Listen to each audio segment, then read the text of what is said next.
thank you so much for coming down. This has been amazing. So I've got a book, which, so Mum and all my teachers, no, not really. But if I can ask you a favour, which is if anyone sees any of my content or any of my videos, and they sort of ask questions about it, if you can say to them, it's not as good as the book, it's not as good as the book. If you can be that guy that just goes, yeah, it's good, it's not as good as the book. Basically, 10:30 last Thursday, sat on the sofa in my pants, about to watch Love Island. That's Ella's fault. It's Ella's fault, that is. It's Ella's fault. Don't lie, you'll love it. And it was about 10:15, and then I got a message from a friend of mine, Charlie's around here somewhere, saying,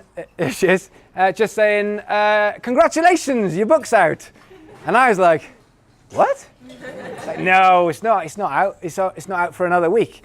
And she was like, yeah, just bought it.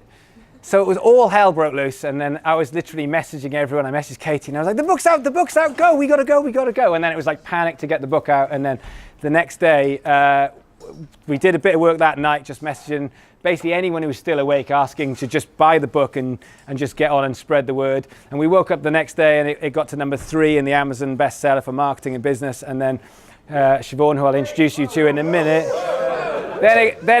A couple of hours later, it got to number 2 in the Amazon bestseller book, which was amazing. And then a couple of hours later, it got to number 1 in the Amazon bestseller. Get in! So that happened. So a year ago, the book kind of sort of was an idea where I had a meeting with this publishing company. It was Romy, who's here somewhere over here.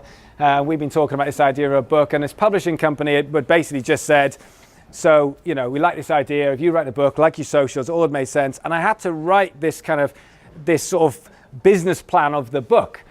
And I might have told you this story before, but I basically wrote this business plan, and I had to go to this meeting with the oldest man in the world.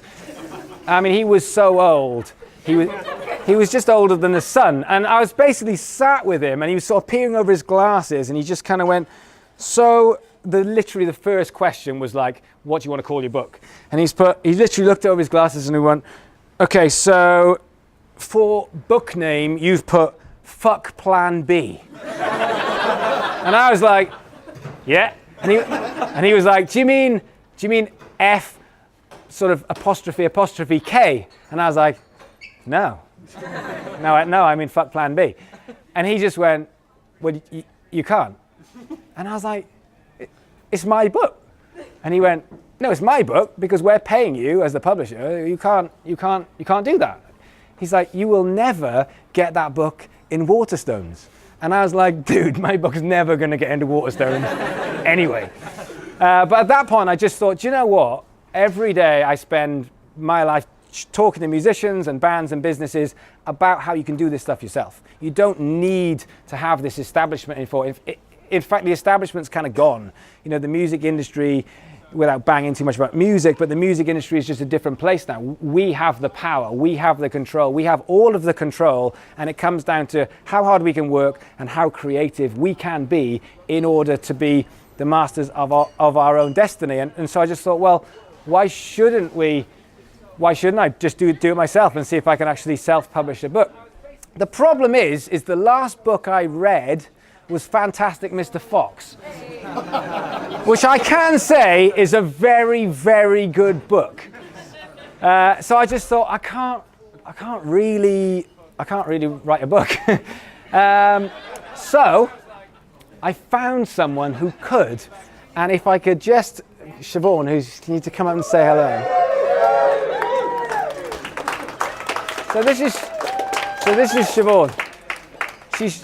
She's shorter than I am. So I got in touch with Siobhan. I said, I've got this idea, and and we sort of chatted, and you said, oh, this is a really interesting idea, and we talked about it. And then every week for months, I go to Siobhan's house, and she had the best biscuits. We had biscuits and cups of tea, and we'd talk about stuff, and I'd basically just empty my head on stuff, on just thoughts on social media and breaking rules, and then you'd basically put it into just like all of these thoughts I had into kind of a coherent sentence and like into chapters. I type really fast. You do type really fast. He talks really fast, so I type, and then after he'd gone, what the fuck does that say? But yeah, yeah, sorry. And it was brilliant. And the whole process then became like, it all of a sudden started to take shape. And I just thought, wow, let's get a book. And then all of a sudden it was like, it was pretty much done. And we started working on proofing. And the front cover is Tom from the Excerpts who did this, who's amazing. He came up with this concept and he was like, I've got this idea. Because I basically said, I'm not allowed to call it Fuck Plan B. So if you can just make it as offensive as possible. And he was like, leave it with me, and came up with this. And then it all went live this week. And it's really weird. If you want to do me a massive favor, Amazon, they're quite happy to help self-publishers, but you have to prove yourself. And so in releasing the book, I now own a publishing company, by the way. So if anyone wants to publish a book, I'm looking for number 2. But one thing it really wants is reviews. So Amazon reviews are like they're like gold dust. It's like more important than actual book sales. So if people can just go on their Amazon review, bring it up, ideally a 5-star, but if you could just give me a review and just say something nice about the book, Amazon will go, oh, it's obviously quite good. So if you could do that, that would be the biggest favor. Thank you so much for coming. Thanks for being a part of it. Have a party, take pictures, eat cake, lots of drink, and thank you so much. It's brilliant.